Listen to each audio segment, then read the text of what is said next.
ஒரு சிட்டிகை உப்பு. இப்போ வெல்லம்.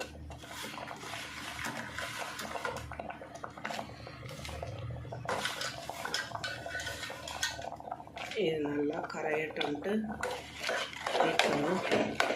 கரையட்டும், சிம்மில் வச்சுடுங்க. வெல்லம் திருகி வச்சுட்டாங்க. அடுத்து ஒரு பேனில் நெய் ஒரு 1 டேபிள் ஸ்பூன் தான், நிறையெல்லாம் ஊற்ற மாட்டாங்க, கொஞ்சமாக தான் ஊற்றும்.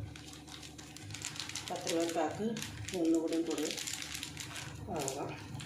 இந்த 10 ரூபா பேக்கு வந்தது ரொம்ப வசதியாக இருக்குங்க. ஏலக்காய், முந்திரி, திராட்சை லைட்டாக ஃப்ரை பண்ணி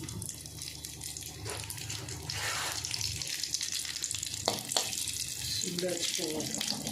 நெய்யை ஆஃப் பண்ணிடுங்க. அது ஃப்ரை ஆகட்டும்.